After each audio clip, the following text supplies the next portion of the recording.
But I just remember I'd come out of every doctor appointment just feeling like my body is broken. Like this is, ridiculous. I no longer saw it as a good thing. I was, like I said earlier, it was very much this fight against your body all the time. So I shut off my body and I wouldn't listen to it at all. And in the same way, even I think my heart a little bit, because there was so much fear there wrapped up in what I was facing that it was easier to just kind of shut off my emotions a little bit. So my therapist pointed out, you're living almost fully in your mind, like, which worked for me, right? Because I'm an organized person, I've got good executive function skills, I'm a planner, so it was just this power through with my mind. Don't listen to my emotions, don't listen to my body. And so what I finally was able to do, because of this autoimmune pancreatitis and working with the therapist and doing somatic work, is I finally was starting to listen to my body. And what's crazy, as you said earlier, our bodies are smart, right? And I started discovering this intuition that apparently had been there for 20 years, but I unfortunately missed out because I was ignoring it, But our bodies have this crazy intuition of what we need. And so now every day I can wake up and I ask my body, what do you need today? And I can tell, oh, I need to do some yoga. I need to go for a walk. I need to sit on this acupressure pad. Maybe health looks like living in a more integrated way, listening to our bodies and what it needs in different situations. So the big question is this. We know spontaneous remissions and so-called miracle cures exist. We also know they aren't so spontaneous after all. I'm living proof of this, having cured my quote-unquote incurable illness. There's something to how this happens. So how do we, as humans with chronic symptoms, tap into this so-called miraculous healing capacity? That is the question, and this podcast will give you the answers. My name is Dr. Erin Hayford, and welcome to the Sacred Illness Podcast. Before we begin today's episode, just my standard medical disclaimer. This podcast is intended for educational and informational purposes only. The content should not be considered a substitute for professional medical advice, diagnosis, or treatment. Always consult with a qualified healthcare professional regarding any medical concerns. Hi, everyone, and welcome back to another episode of the Sacred Illness Podcast. I'm super excited to have my guest here today. I'm going to be talking with Mandy Neill, who is hailing from Seattle, Washington. Mandy and I have similar backgrounds in our chronic illness journey. She has some autoimmune conditions, 3 total actually, that all were focused in her gut, which is similar to my story, only I had 1 and not 3. So we'll be learning from Mandy about her journey with the first 2, which is over a 20-year period, and just sort of what those look like and how those showed up for her.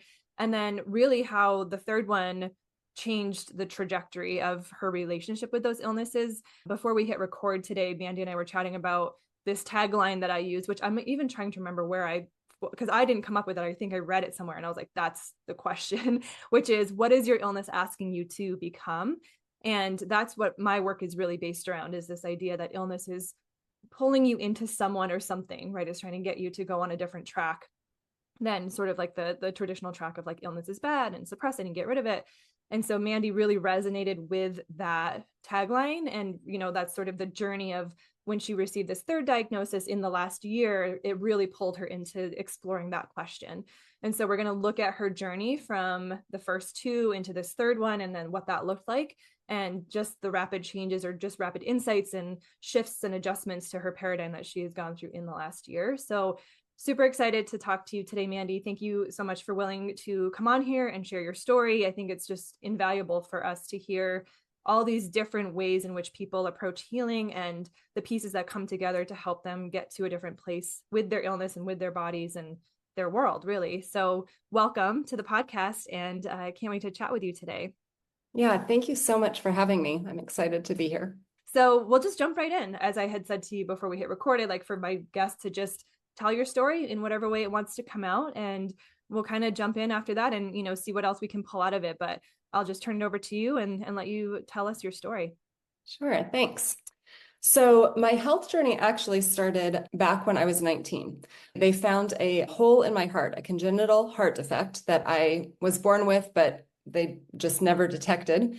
And so I had open heart surgery and That's a whole nother story and ordeal that I won't get into. Although the interesting fact of it is, I was told afterwards by my cardiologist that the symptoms that first got me into the cardiologist office, where they then found the hole and everything, really wouldn't have arisen from the issue that I had. So it was kind of this miracle that we even found it. I had been a varsity athlete in high school, and come to find out that because of this hole in my heart, my lungs and my heart were working like twice as hard.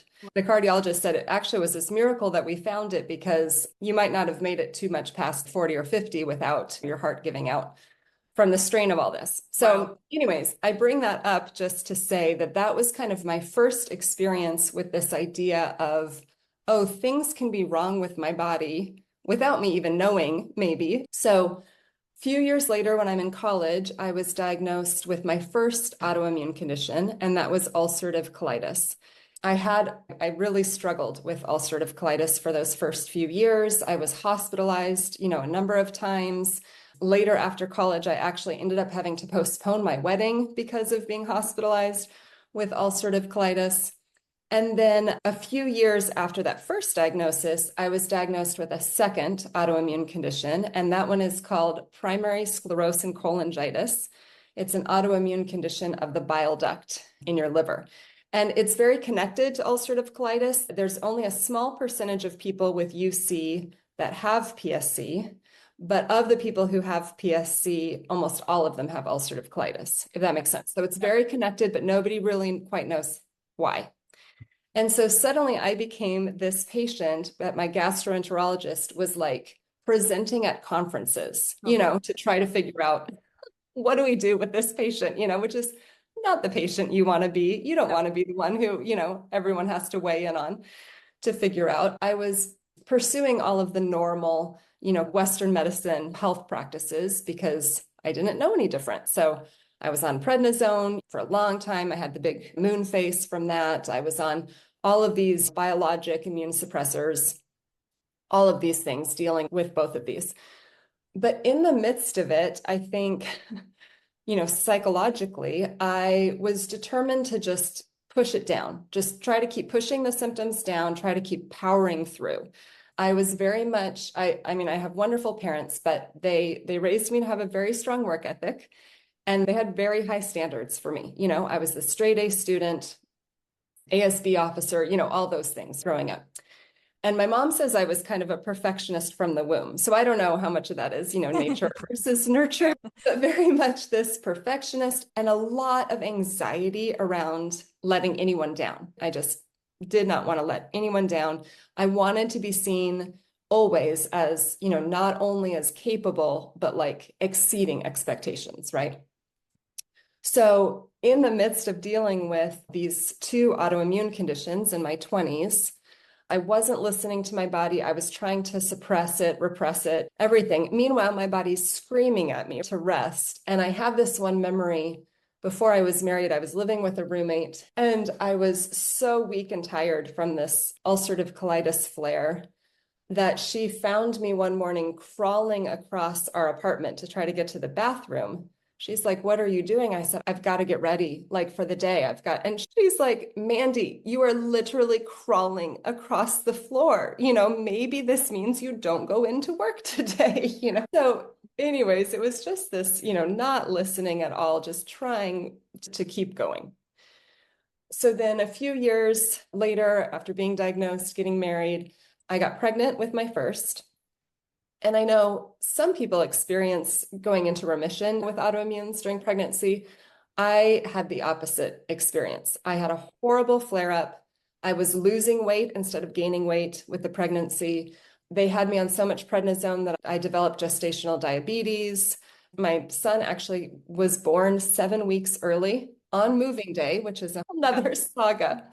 They think because of the stress my body was under, that's what caused him to come so early. So that was kind of the pregnancy was not a great thing for me. So then a few years later, instead of getting pregnant again, we decided to adopt our second son out of the foster care system. And bless his heart, he later on came to be diagnosed with a number of mental health conditions, including a presentation of autism that's very demand avoidant, right? So Fast forward a few years, I've got this youngest son who's in preschool, early elementary school, and I am trying to juggle my autoimmune conditions with working full time. I had kind of this dream ministry job, but of course, I wanted to be perfect at it. And then also parenting this special needs child who, bless his heart, was having these hour-long meltdowns daily. I look back on that time and I remember every morning, my husband would have to go to work at 5:30 in the morning. So it was up to me to get my son to school.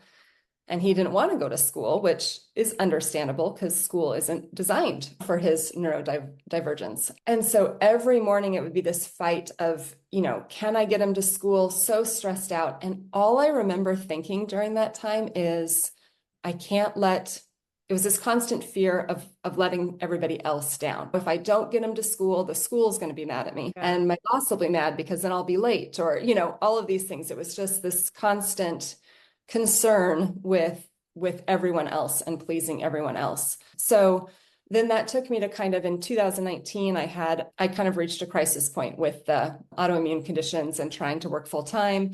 I ended up actually quitting my dream job, which was sad. And my health just kind of tanked at this point. The ulcerative colitis and autoimmunes were now affecting other parts of my body. My thyroid had kind of tanked and my adrenals, and I was anemic and B12 anemic and iron anemic. That's when I sought out a naturopath, which was great because they were much better at looking at the big picture, a well-rounded approach, trying to get all those levels back up and my health back. But again, every time I would feel better, I'd go right back to needing to be productive, needing to achieve things, pushing myself very hard. So finally in 2021, after, fighting, and it literally always felt like a fight, right? I felt like I was fighting my own body for 18 years with these two autoimmune conditions. I finally had to have my entire colon removed. So, and also my gallbladder along with it at the time. So I now have a permanent ileostomy. That in itself was its own adjustment. But I was told after they removed the colon, the doctor said, well, you don't have ulcerative colitis anymore because you don't have a colon. How could you have ulcerative colitis? So you're cured, kind of. Right. And for a while, it was amazing because the pendulum really did swing. All of a sudden, I'm going on hikes every weekend. I have this energy I hadn't had for 2 decades. I mean, it was amazing, and for a few years there, it was so great. I thought this is worth pooping into a bag, Totally. Yeah.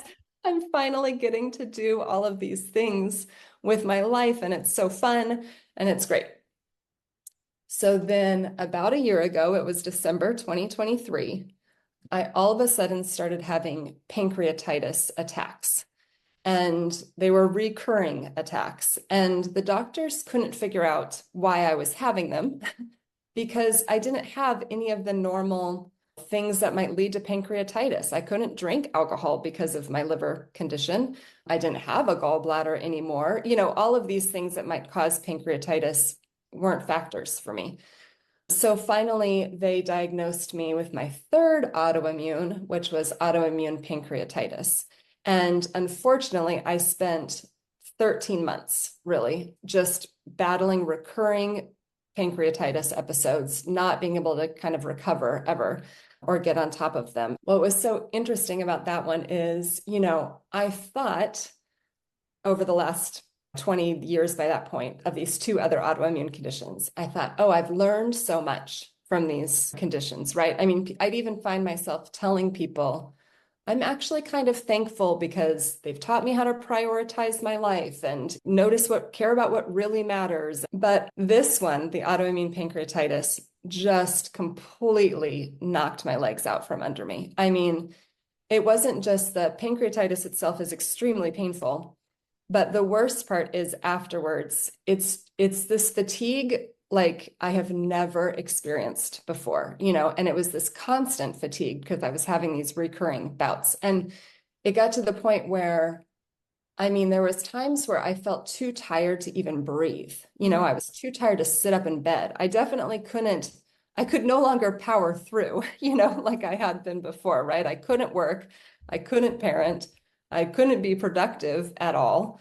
And then I think because it had so much to do with my breathing, this new fear kind of came in, this fear of my body failing me, not being able to breathe. So all of that kind of was the impetus, I guess, for this journey that I've been on this last little over a year, where I've learned more in this last year than I had learned in the previous 20 years of battling with this. So anyways, that's kind of brings me up to date where I am now. I love that. Well, there's so many pieces to that. And we had kind of talked about when we were first on here before we hit record, how that idea of like the body being like, okay, here's another, maybe this one will get you to tune, or maybe this one, or maybe this one, right? And this is why that paradigm shift is so crucial, because it is that idea of like the body's trying to get you to tune in, right? It's trying to pull you closer and get you to listen in a different way. And so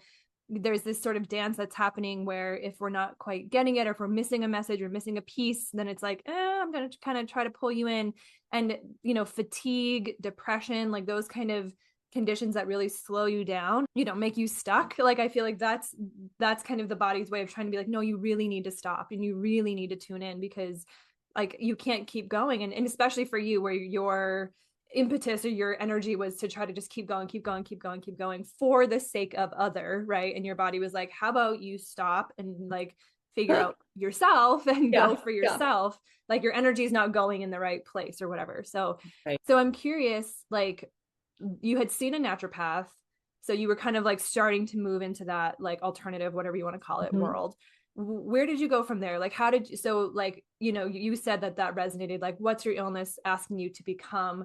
When did you start to have that, like those aha things around your illness that were like beyond just like, I'm kind of what you were saying, like you had thought you would learn this for your first two diseases or autoimmune conditions, and then it was really the third one that got you to see it through this different lens. Like, tell us that story. Where did you go from there? Yeah. So what's kind of interesting, to give you a little bit of backstory, but right before I started having these recurring bouts of pancreatitis, I had to undergo this extensive psych eval for a ministry position that I've been looking at. And I thought going into it, oh, this is no problem, right? I've been to therapy for years. I know myself really well. I've learned all these great lessons about myself. Nothing's going to surprise me coming out of this psych eval. And one of the things that came out is I had to do all these tests, and the psychologist who did the evaluation presented the findings, and he said, in a bunch of these tests, you scored so high in this tendency to want others to only see the best in you. He said, to the level of what we see in addicts who are trying to put on a good face, keep people from seeing what's really going on. And I was like, it's ridiculous. I have strong opinions. I don't change myself for other people, but I started to realize through this recurring pancreatitis and this whole journey. And one of the things I realized in this journey is, oh no, that really is, I haven't set up good boundaries in my life. I care too much about the other, and I'm not giving myself the attention that it obviously needs. So one of the things, I started seeing a therapist after this pancreatitis started. And this was one of those amazing, I don't know how it happened. I literally Googled what I was looking for in a therapist, and I found this therapist that is exactly what I needed, just different than anything I'd experienced before. She does a lot with internal family systems, which has been great for me, but then a lot in kind of somatic therapy, which was new for me. And she was the one who kind of started saying, your symptoms are not the enemy here. Your symptoms, like you said, it's your body's way of trying to get your attention, And so she started inviting me to talk to my pancreas. And at first I thought, well, this is stupid. I mean, I'm a very pragmatic, we don't talk to our organs. Like, this is ridiculous. But she'd have me ask my pancreas, what is it you're trying to communicate to me with all of this? And what kept coming out of these conversations is this idea of, my pancreas telling me, I'm trying to get you to be yourself, and I'm trying to get you to live into that and to enjoy your daily life, not to keep planning for the future, not to be pleasing others, just to be enough, who you are, and enjoy the life that you have.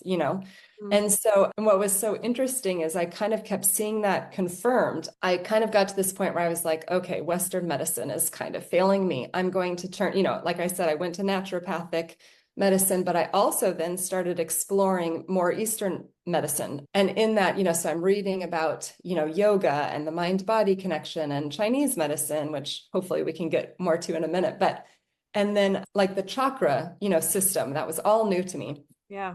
And I started realizing, oh, what's so funny is all three of my autoimmunes are centered in this third chakra, the solar plexus chakra. And the theme of that is kind of this idea of being yourself, right? Setting the boundaries, not letting the expectations of others determine who you are.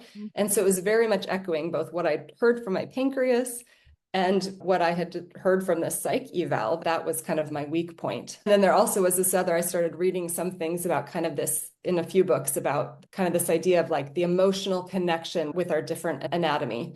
And that when I looked up, pancreas, and sure enough, it was like pancreas is all about like enjoying the sweetness of life, so it kind of tied in again to that, confirming that message of, I just want you to enjoy being yourself, enjoy life.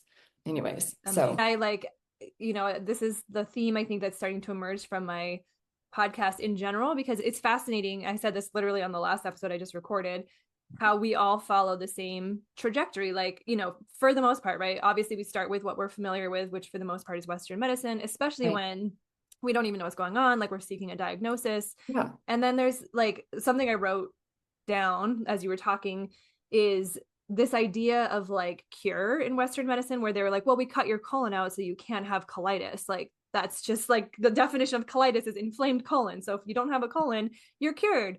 And I think that just really highlights the difference between how we think, we being like, those of us in this mindset, I guess, versus the Western medicine mindset about what the cause of illness is, right? When we start to look at it through these different lenses, where it's like in Western medicine, they say the cure is, to suppress the physiological process happening in the body, or remove the organ that is the quote unquote problem.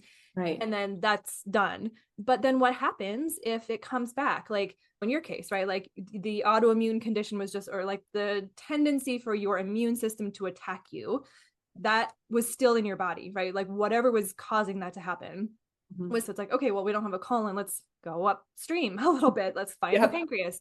Right. And we've seen that, like, I think there's some, I can't remember the exact statistic, but it's like 30% of, and because I have Crohn's, right? So we're sort of in that family together, where like 30% of people will have the surgery, and then, or maybe even higher. No, it's like 30% get surgery by this age. And every year it's like 10% more likely that you're going to have surgery. And then after that, once you have the surgery, like the likelihood of it recurring similarly is pretty high. So it's basically saying like, you'll have the surgery, it's got to come back at some point. Yeah. So to me, like, so in the Western medicine mindset, it's kind of like, we're trying to cure it, but it keeps coming back. So then in their mindset, it's like, therefore it's not curable. It's an incurable illness because it keeps coming back. In this world, we're saying, well, then we're not actually treating the cause if it keeps coming back. Like the cause is still in the body. And so again, like what I was like starting to say is the theme in this podcast, I think, is really rooting into this idea of like, you have to start to see your symptoms and illness through a different lens. You have to change your paradigm, change what you think illness is about, because if you stay in that mindset of like, it's physiology, it's a physical thing, we don't know why, it's just random, like random violence in the body, like a random failure, of your system. And when you switch your paradigm and say like, no, this is a conversation, and it's like, if you keep shutting it up, it's going to find a different way to try to get your attention. Like that just feels so much more real, right? Like that just feels like it makes so much more sense, especially because our bodies are just so damn smart, like they're so intelligent. Like why else would it be doing that, if it wasn't for some really intelligent reason? And so this theme for you of like, be who you are, enjoy the life you have. I mean, I think so many of us are going to resonate with that in general, because so many of us do have that like people pleasing, outward focus, achievement, whatever mindset. So many of us have gut stuff, right? So we're talking about solar plexus, like all of us are going to be like, yep, that's in part my story. That was absolutely my story. Like, I think it's a forever Yeah. unfolding journey, right? But yeah, so tell us, you were saying, like, I hope we can talk more about Chinese medicine. So like, what was that, like the full experience of that for you, or what else did you kind of find through that modality? Because it's such a beautiful way of looking at the body that's so different from Western medicine. And I think it really Yeah. just helps to further that paradigm shift. Yeah. So there was a few things I talked to you briefly before we hit record about just these crazy synchronicities. I mean, I don't know, call it what you will. Maybe it's, the divine God, unit of consciousness. I don't know. But somehow these things kept kind of coming up where I was receiving the help I needed exactly when I needed it in the form that I needed it in.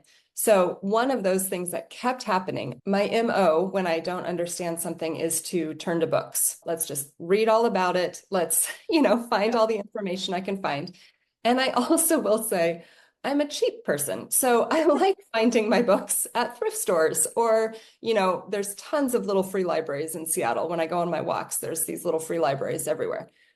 So many times I kept coming across these books at thrift stores, the little libraries, whatever, that were exactly what I needed to read at that time, Yeah. And I mean, literally, I think it happened at least 6 times over the last few months.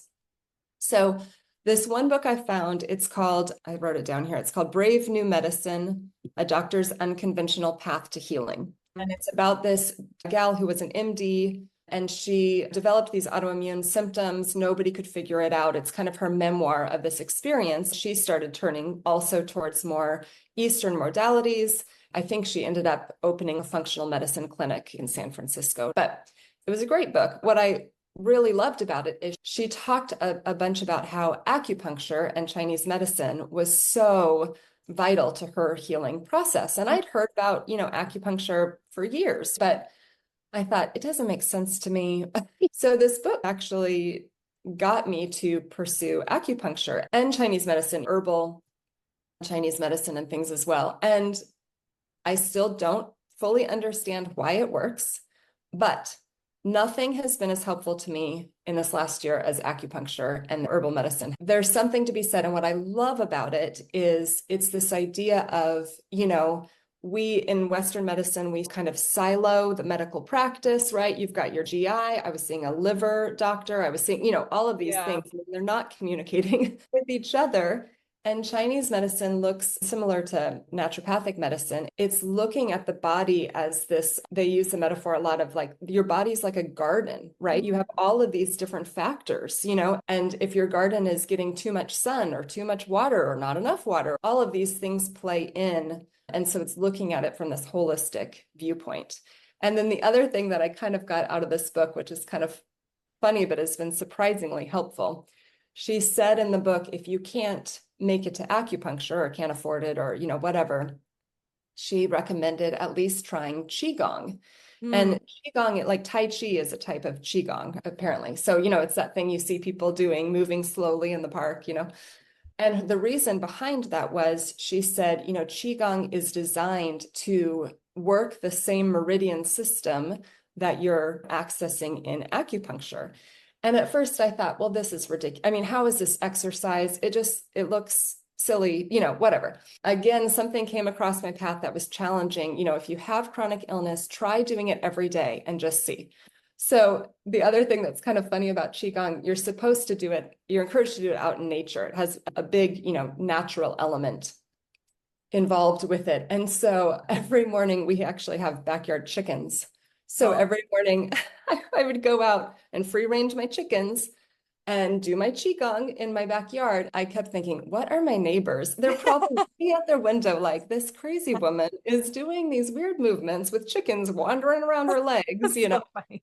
But I mean, again, I've read books about it. I can't tell you why it works, but I feel so good after I do Qigong. So yeah, that was just kind of another example of both kind of the synchronicity, but also the Eastern medicine. The other one, I'll tell one more story about that. Another one is that I started to read a little bit about Reiki, which is, this Japanese art of Reiki healing. And, I looked into it, but, Reiki healers charge quite a bit of money. Insurance doesn't cover it. And I thought, I don't really trust that this isn't, maybe it's too woo-woo. I don't know. So, but I happened to just mention it to this woman at my church. I don't even know how it came up in conversation. And she was like, "Oh, I actually have a friend who's trained in Reiki. I'll connect you." And so, we connected and I thought, oh, she's going to want to charge me $100 an hour, and I'm not really willing to pay it for this thing that I don't know if it's going to actually work. Anyways, bless her heart, this gal, as kind of her idea of like a tithe, offers free Reiki sessions sometimes. And so she chose to give. So once a month, I was going to her for these Reiki sessions. And again, I can't explain, anything about it, but all I know is that with Reiki, they're often not touching you. It's kind of this, working with your energy. And my eyes would be closed and I could feel where she was in my body because I could feel the energy, in that spot in my body. And she was able to sense a lot of things that I hadn't told her at all about my body. She said, I'm not getting this sense that a cure is in your future or whatever.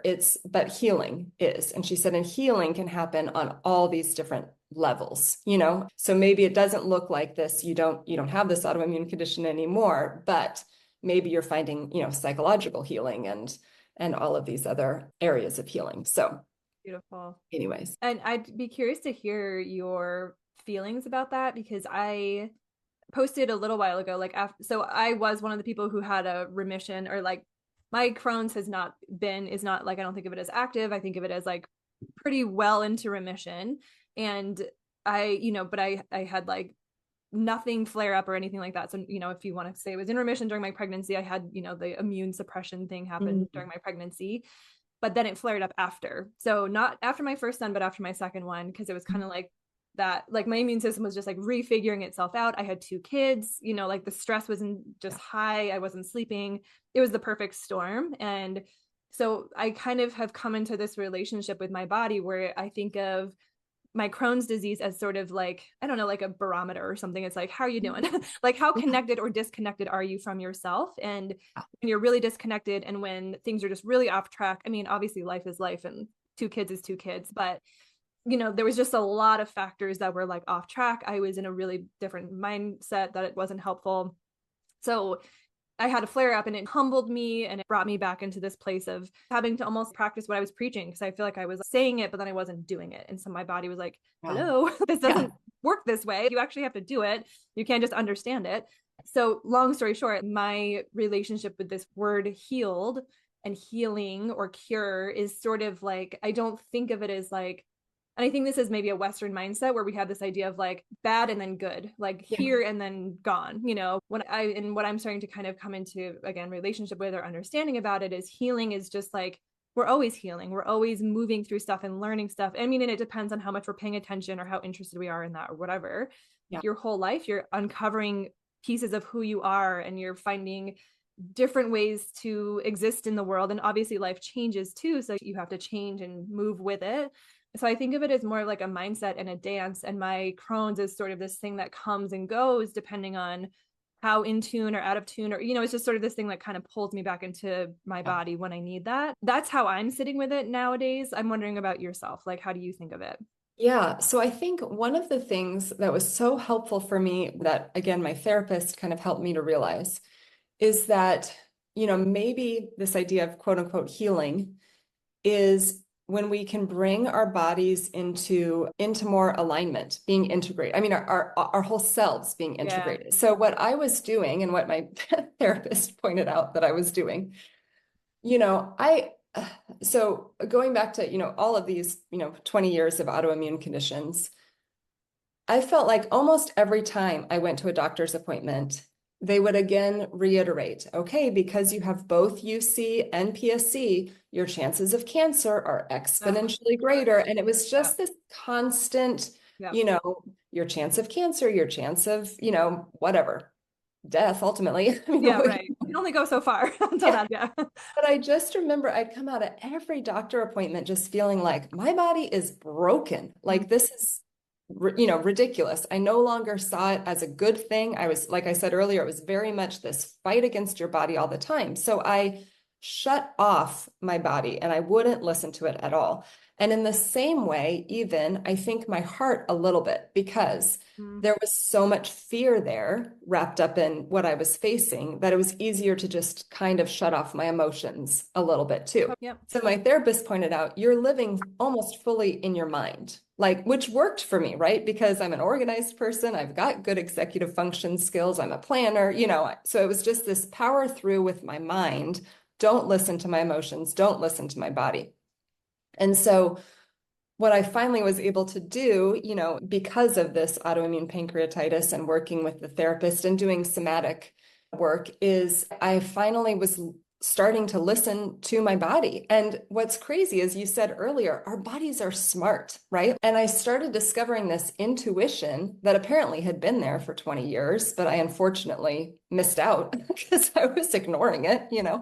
But our bodies have this crazy intuition of what we need. And so now every day I can wake up and I ask my body, what do you need today? And I can tell, oh, I need to do some yoga. I need to go for a walk. I need to sit on this acupressure pad. Actually, I think you were the one who I Oh saw. yeah, you got that. Nice. Yeah, I did get that.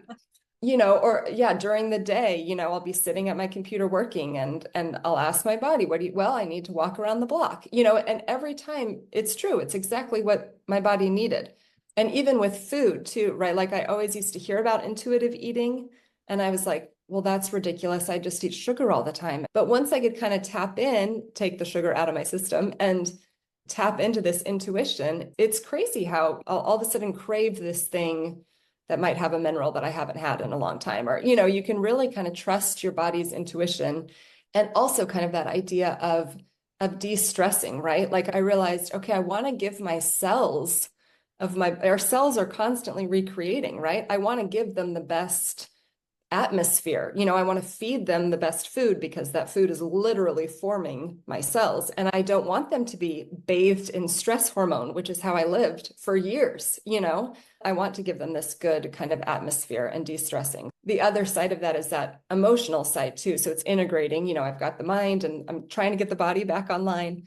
One of the things my therapist had me do is I kind of realized the 20 years of health stuff, I'd never really processed my grief and my anger. I just shoved them all down because, again, those weren't pleasant emotions. When I started with her, she'd say, can we sit with that fear for a while? And I'd be like, no, I don't want to sit with that fear. That sounds horrible, But she actually had me do this grief journal. And because I like artistic expression, I created this kind of collage grief journal, but was able to go through all of these points in my life, and deal with the fear and the grief and all those things that were coming up. And then I'm able now to look back and see these patterns, that were emerging. It seems to me like that's kind of this idea of, yeah, you're right. I won't ever probably be cured, of these autoimmune conditions, but maybe health looks like living in a more integrated way, listening to our bodies and what it needs in different situations. Sacred Illness listeners, Dr. Erin here. If you're feeling inspired by the stories you're hearing in this podcast and you feel this inner nudge or pull of, I want to walk this kind of journey, or I want to learn the things that they're learning, or maybe you've been walking a similar path and you're thinking, I want to get past feeling stuck or lost or confused in my healing journey. When you're hearing these stories, you're seeing what's possible. You're hearing how people are moving through their illnesses to find deep purpose and meaning in their illness itself and also in their lives. And so if you are in that place of feeling inspired and ready to take your own healing to the next level, this is exactly what I created the Sacred Illness membership for. This membership is for people who are either completely new to this kind of healing work or have been doing it for a while and need more guidance and clarity for how to move through when they get stuck or when certain limiting beliefs come up or when they hit certain walls. This is a roadmap that's going to take you from point A to point Z with the clarity, the mindset, the energetics, and everything in between that you need to successfully walk the healing path. So what is this membership all about? It's not just another healing space that's all about random tools for relaxing your nervous system or repeating mantras that calm you down in the moment. Instead, the Sacred Illness membership is a step-by-step process that is going to teach you, why is your illness here? What is it asking of you? And what do you need to do about it? At the core of the membership is the Sacred Illness Blueprint. This takes you through what I call the hero's healing journey. Every stage of the healing journey is different, and the mindset, the energy, the tools needed are all different. And so the blueprint is walking you through each one of those steps, helping you understand where you are, why you're there, what to expect, and what to do to get through to the other side. So you never find yourself in that space again of, why am I sick? Why is nothing helping? Am I just going to be sick forever? It is really the core of the journey, and it is what is going to anchor you into your healing work time and time again. Every time you log in, it's going to tell you exactly where you're at and what you should be working on and how you're going to navigate the current phase of healing that you're in. In addition to the blueprint, we have the powerful Rewire Your Reality daily practice. This is something that we've offered as a standalone challenge, but it's also a core integrative piece of the membership itself. The healing journey at its core is about identifying how is my nervous system wired for survival versus wired for healing. The daily practice helps you really identify what are the ways in which my nervous system has patterns and beliefs and behaviors that are happening automatically without me knowing, that are creating conditions for illness that are showing up in my daily life. It's teaching you to identify those patterns and to rewire them in order to literally and physiologically shift your body into a place in which healing can actually occur. So those two things are really the core of the membership. But as you move through the blueprint, you continue to unlock what I like to call side quests. So if we think of the healing journey as sort of the main quest, we're trying to get to this root of why am I sick? What's the message? And what do I do about it? As you move through the blueprint, you get to unlock these other opportunities that will take you deeper into certain aspects of healing. So if, for example, you struggle with your relationship with food and eating and movement, there is an intuitive eating course that you can take that will guide you through the entire intuitive eating process. It will help you learn how and where and when you lost connection to your innate intuitive eater, how to reclaim that relationship and therefore heal your relationship with food. If you feel like you're someone who is constantly failing the healing journey or not getting the results that you want, or not feeling like you're able to take what you're learning and apply it in an embodied, living way, we have a course called Receiving Mode. And this is a really important side quest that you can go on off of the main blueprint journey that really teaches you the art of the healing journey, how to be in this place of action and also receiving. Because we can all get so stuck in this place of, I need to do more, I need to learn more, I need to see another doctor, I need to try another protocol. And we can get so in our head about it that we're missing the embodied reality that is healing, that we have to actually walk the talk. We have to practice what we preach. We have to be the person that we're trying to become. And so this course helps to teach what that feels like and how to shift into that space and that balance of doing and receiving so that we can actually reap the benefits of the work that we're doing. And if you are someone who's on a healing journey and you are also a healer, or you aspire to be in the healing profession at some point in your life, we have a course called the Wounded Healers course. This is a personal favorite of mine because as someone who is a wounded healer, I know how much we can have imposter syndrome at times or all the time in our work. We can feel like, who am I to help others when I myself still have symptoms and still struggle with health? This is the message of this work, that our illness is not a burden and not a barrier to being a healer, but is actually the invitation to step more deeply into this healing work. Through the work you do in the blueprint and inside your membership, you will learn with more and more clarity that your illness itself is actually the invitation to step more deeply into your purpose, to transform your suffering into your greatest gift, which is the gift that you give to others, to help them alchemize their pain, to understand their suffering, to see how the ways in which we are challenged in this life is an invitation to step more deeply into a space of meaning and into a space of health and well-being, and not the opposite. So this Wounded Healers course is really a way of passing on the sacred illness tradition to you that you can then pass on to your clients. And in this way, we send out these ripple effects throughout the world that really reinforces this new paradigm that illness is a sacred invitation to come back home to yourself.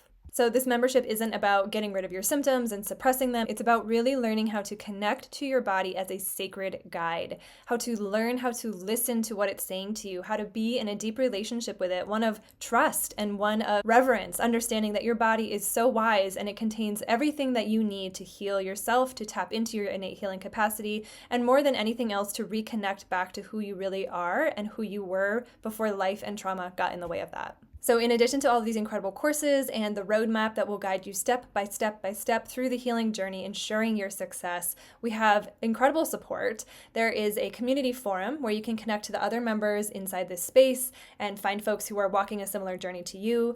We also have monthly tea times where community members get together and can chat live through Zoom if you would like to meet face to face.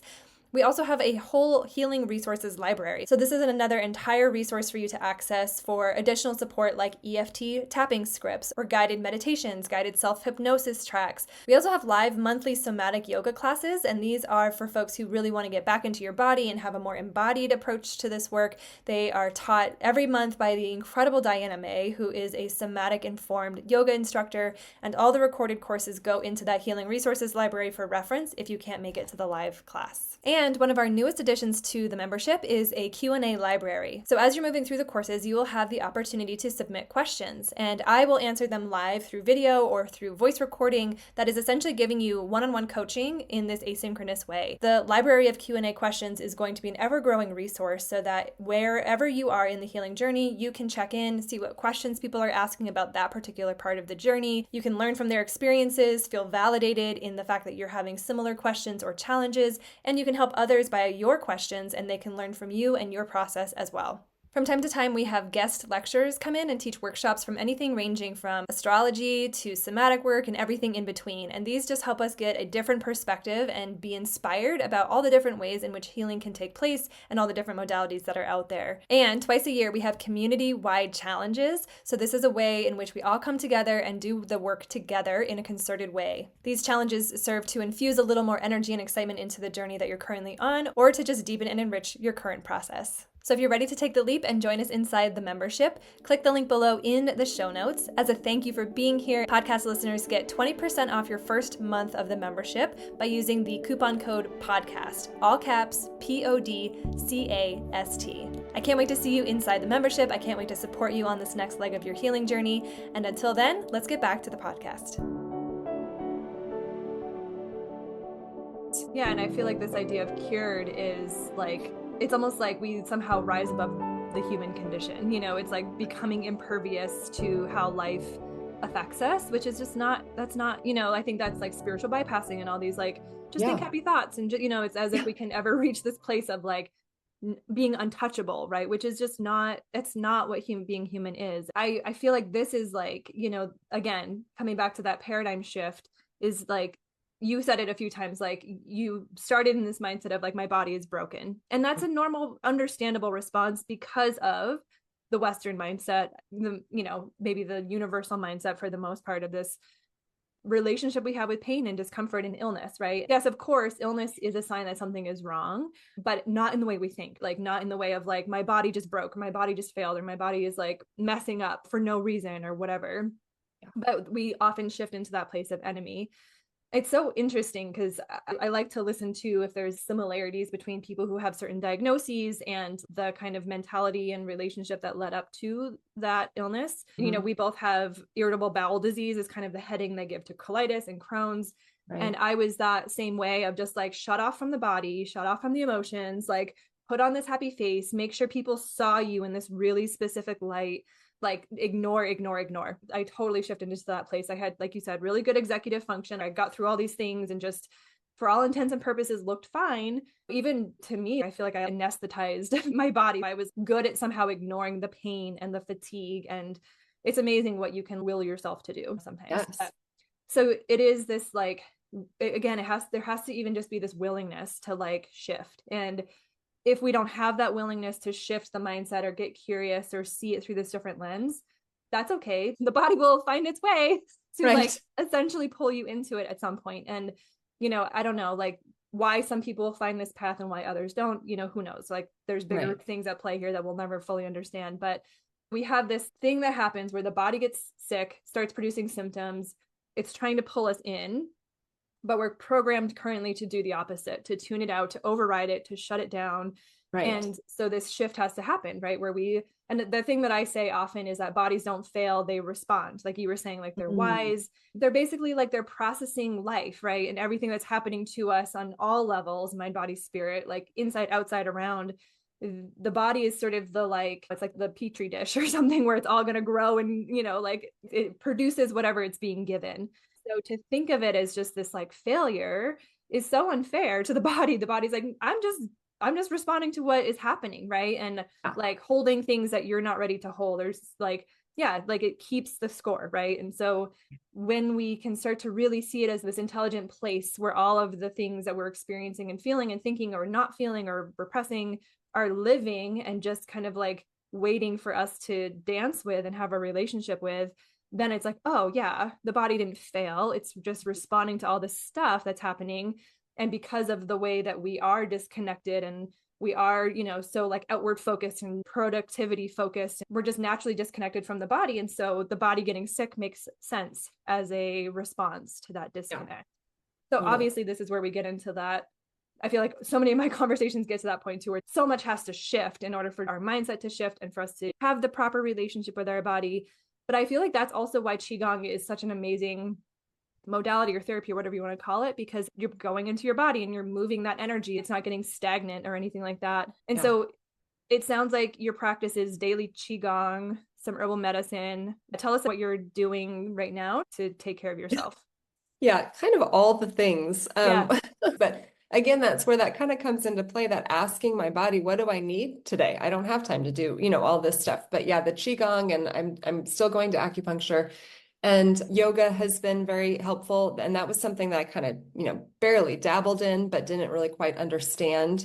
But finding, you know, I've just found yoga practitioners, you know, online or whatever, but who can really explain, like, this is what's happening in your body. This is how you breathe, you know, to make this whatever asana or pose, you know, work or whatnot. Yeah. And just, you know, getting out in nature, going on walks. Yeah. Again, I've radically de-stressed. I thought I had kind of de-stressed my life as much as I could before, but I actually just quit one of my jobs because, well, that was interesting. I don't know if other people will resonate with this, but maybe you've heard that metaphor of people with autoimmune or with chronic illness have the spoon metaphor. It's this idea of we're given, you know, a certain number of spoons of energy each day. Maybe the normal person is given 100. Maybe you have a day where you're only given 20 and already you're spending 6 of them getting ready in the morning. So it's this idea of having to really prioritize our spoons, quote unquote, of energy. Well, one of the things that another kind of maybe synchronicity event is, I don't know if you've heard of Martha Beck, but she's a life coach. She keeps coming up, stuff of hers keeps coming up like exactly at the time that I need it. But for somehow some podcast came up unexpectedly. And she was elaborating on the spoon metaphor, saying, you know, when you are living kind of aligned with your purpose and who you truly are, then those actually give you more spoons, right? So I kind of came to this realization, one of the jobs I had been doing, I liked it. It was a great job. It was using kind of those executive function gifts that maybe I had, but it wasn't aligned with who I felt like I really was and what was really mine to do. And so I realized it was kind of taking away spoons, if that makes sense. These other things that I was so passionate about were giving me more spoons. So anyways, all that to say, I've kind of radically shifted. I quit a job. I'm looking in a totally different direction. Just kind of tried to take a lot of those expectations of others completely off my plate as much as I can. Yeah. And I'm sure easier said than done because that's a major program to reprogram, deprogram, reprogram, whatever, right? Like to override that. Yeah. And it's so, you know, like you said, I mean, I'm a parent. There's some stress you can't get rid of. You need to make money to survive. You know, you need to do something. But yeah, just trying to make those shifts wherever I can. And actually, if I could, one of the things that actually I think really helped me to realize that also was your program. And I don't even remember how I found you. I think it just kind of came up in the algorithm on social media. But I did your 30-day reset program, I think this last fall. And one of the things you had us do was come up with this kind of, I don't know what you called it, but like a mission statement. Vision statement. Yes, thank you. And then do this guided meditation for 10 minutes every day. That was so powerful for me because my vision statement was all about not needing to plan out and be in control of my day, not needing to please others, just being fine with who I am and enough with who I am and taking it a day at a time. when I first started doing the meditation, you'd have us visualize, like, what does it feel like in our body if we were actually living that way, right? And it was so enlightening to me because I just thought, oh my gosh, I feel so expansive. This is like this freedom feeling that I haven't felt before. And because it felt so good, I literally didn't miss a day because I was like, I want that feeling for 10 minutes, Yes. every day. But that really helped me to shift into like, oh, this is what this feels like. I'm really craving that now. I'm going to do whatever I need to do and maybe make some hard shifts to make that, come to fruition. I So love that. Yeah, it's so interesting to just embody what's possible. And then, part of the work too is like typically we start to have limiting beliefs or challenges or things coming up saying like, well, you can't have that because blah, blah, blah. And that's where the work lies, because those are the beliefs and the things that are like the conditioning and the programming that is kind of keeping us stuck in these patterns that are not serving us and not in alignment with our higher self or our energy or whatever you want to call it. And it's amazing when you are aligned, like you're saying, the amount of energy that actually you get from it, which is, again, not what you think when you're technically exerting energy or doing something, like you expect it to make you tired. But when you're doing the thing that actually is like who you are in alignment with your soul or whatever you believe. Yeah, like this podcast, I'm so energized right now because I love this. I wish I could just do this and get paid, but obviously I don't. So I have to do other things. But like this to me is like an example of that, right? Like I can talk to someone for an hour and be like, oh my God, I'm done for the day. Like I'm tired. Like that just drained me. I can talk on my podcast with people for like hours and feel like a spring chicken afterward, It really is like, yeah, to bring it back to that tagline, like who is your illness inviting you to become, or what is it asking you to become? Like it's really trying to say like, who are you? Like you were saying, like, who am I? And how do I really just enjoy this life in the moment that I have right now, right? Like that's ultimately like, what is the point of life if not that? To just be yourself and to enjoy it and to find your path that is in alignment with it. And I think that's kind of going back to that idea of healing. I think if we come into the world, we get programmed, the things that we kind of come up against in our life take us off track. And I kind of, part of me feels like it's part of it, right? Like I think we're here to kind of learn and evolve through certain patterns. That's my belief system anyway. And so then we're sort of like peeling it back to get back to that core person. And that's healing, right? It's like, how do I become more myself? It's just this constant journey of becoming as we move through life. And the closer and more aligned we get, the more energized, the more happy, the more free we become. It is that feeling of freedom. Like I think that is that feeling of alignment is like I just feel unburdened and like excited and energetic, and everyone should have that. I want everyone to have that feeling, and that's the point of this podcast, right? Is to be like, this is the gift of illness, truly. Like this is what illness is trying to pull you toward. And again, it's a mindset shift, because we have to, if we can see it that way, then we can see really what it can like open up and unlock for us. Yeah. And I think that's kind of the point of our lives, right? I mean, I've read a lot about this idea. Thomas Merton called it the true self and the false self, or Carl Jung called it the self, capital S. But just this idea that we're created, whatever maybe you believe, it's a seed of the divine or God or your soul or whatever, but we're created in this true self. And then, like you said, as we go through life, we keep putting on this kind of false self, right? These layers of, oh, I've got to do this to earn love, or I've got to do this to succeed, or whatever. And just that kind of needing, like we saw it with the needing to please other people. And so it seems to me like, I mean, it's so amazing to me that freedom to live into our true self is available. And yet for most of our lives, I think we kind of go through our lives not really realizing, that that's even there. I think our chronic illness is kind of a gift. I think a lot of people maybe don't get to that point until later on in life. We're kind of forced to address it earlier, but in the process, come to that place of the true self, the integrated self, that place of freedom that's just feels so much better than the way I was living the last 20 years. Absolutely. Yeah. And I can't remember if I read this somewhere, or if I don't remember where I came across it, but I think it was actually someone I was talking to on a podcast on one of my episodes. She was saying that basically like what you were kind of saying, like people who get sick are almost like called into this alignment like earlier. And she was like, it's almost, it's like you have a purpose and you need to get to that purpose now, like now, not tomorrow. So, to kind of plant that seed for folks with chronic illness too, it's like, think of it as like you are being called in with more urgency back to yourself because you have something that you are here to do or a purpose you're here to fill. And it doesn't have to mean that you have to have some big job. It's just like you in your aligned, purest form, however you want to say it, you are needed. And your illness is really, it's trying to pull you faster into that space than, like you said, someone who doesn't have illness would maybe find their way onto this path.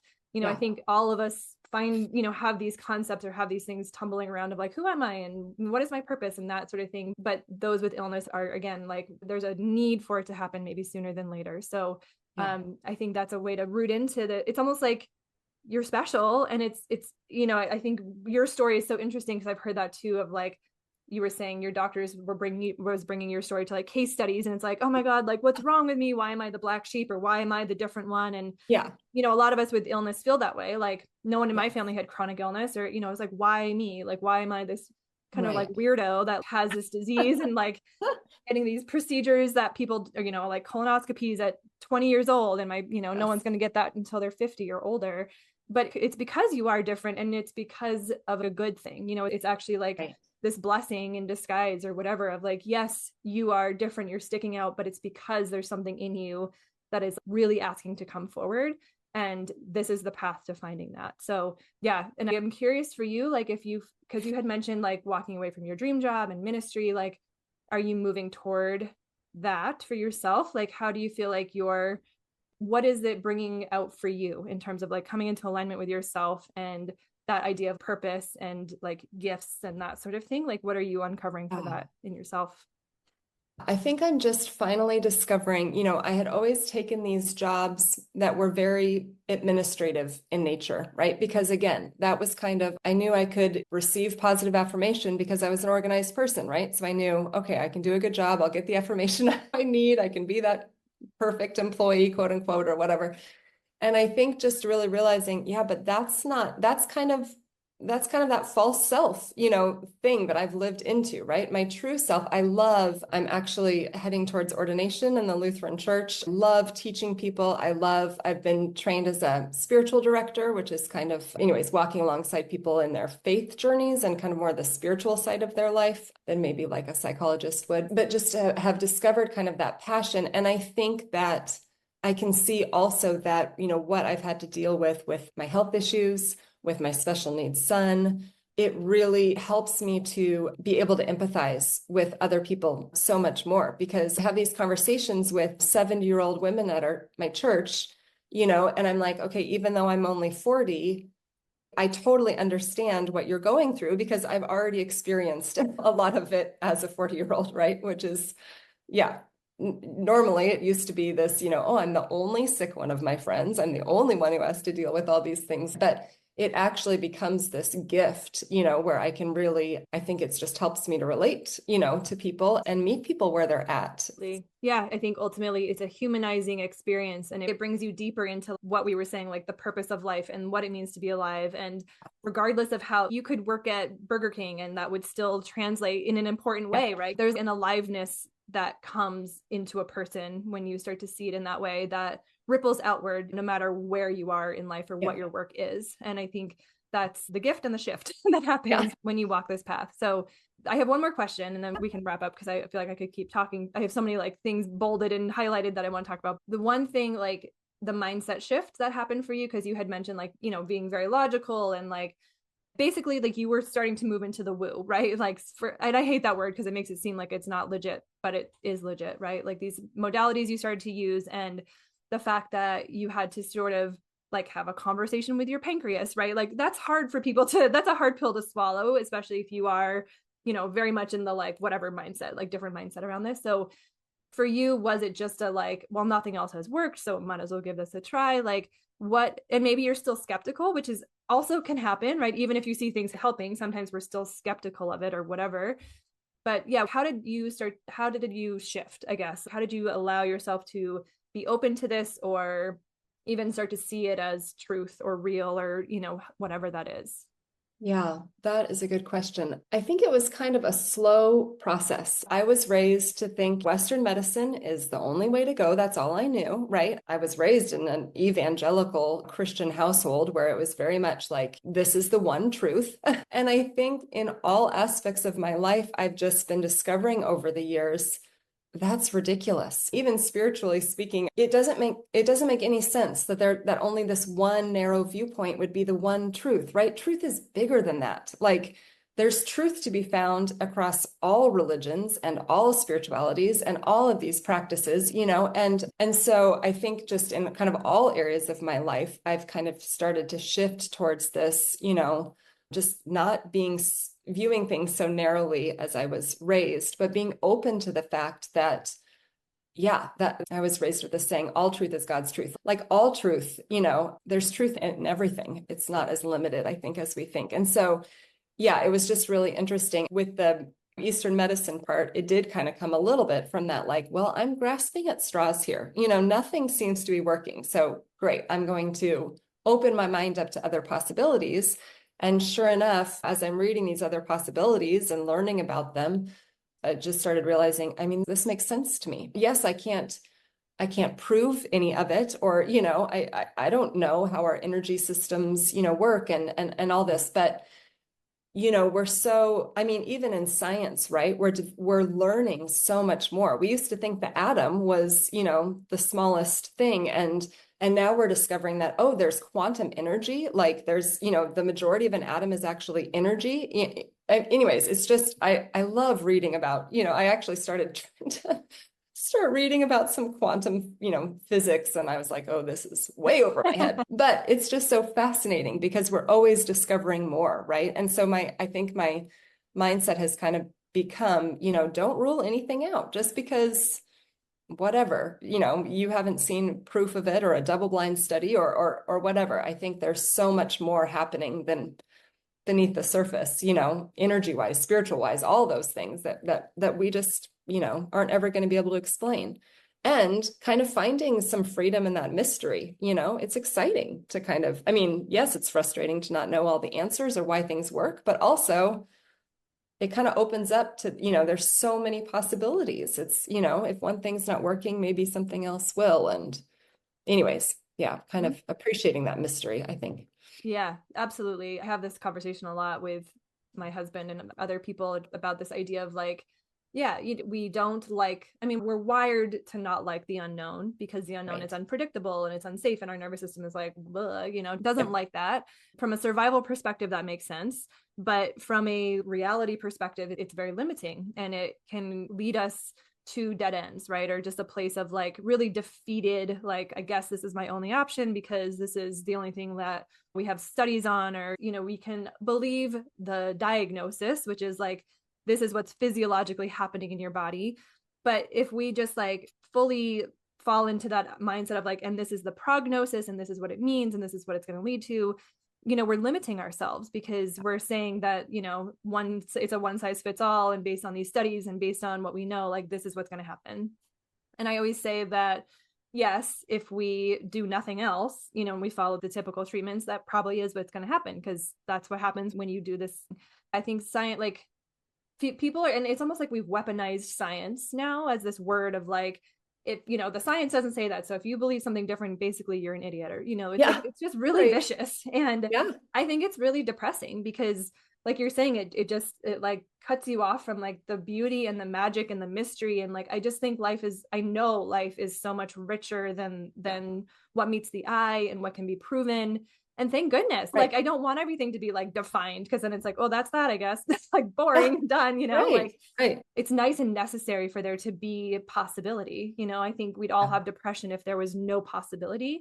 And so I think it is really stretching that, if you're getting out of your comfort zone a little bit and moving into that place of really surrender and trust and open-mindedness of just like, I am willing to believe that something else could happen. Part of that, this podcast is for that reason, to be like, these are different ways in which people have engaged in their illness and their diagnoses and look at shifted things. The science, the research, the case studies show this.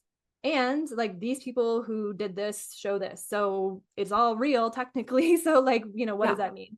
I love that you already kind of had that there can't just be one truth. So then I guess let's just see what happens, right? If nothing's working, you might as well try, Oh gosh, I appreciate this conversation so much. And it just touches on so many important things for people to hear. Like, I think it gives hope. It plants that seed of possibility, which is so needed when we have hit dead end after dead end and, chronic illness journeys. And so I just so appreciate all the ways in which you're talking about like the mindset and the approach and the kind of trajectory you followed.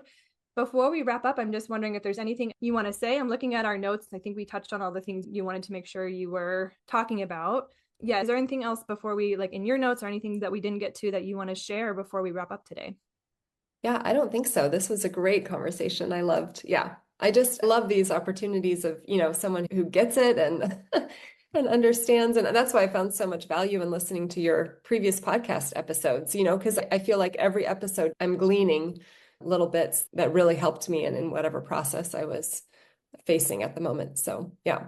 So glad I'm so glad you found this. And, for all its flaws, social media is wonderful for making these connections that would never otherwise exist. So grateful that our paths crossed and we got to work together and get to do this. Thank you for, again, being willing to share your story. And I think this is the medicine, right? Like if we can just normalize this and make this, like make people aware that this exists, like if people can find this when they first get diagnosed or before they get diagnosed, right? Because like the stuff we're talking about here doesn't have to just start once you get sick. Like we can start to lean into these nudges and intuitions. Like I think that's another whole conversation we could have of what was happening before you got sick that maybe was trying to pull you in a different direction. But I don't even remember now because it was so long ago. I'm sure there were things that were trying to get my attention, but the illness is what did it. So thank you, Mandy. Thank you so much for being here, sharing your story. I will put you'd mentioned like a book and Qigong. I'll just put those references down in the show notes so people can look into those resources. And thank you all for tuning in,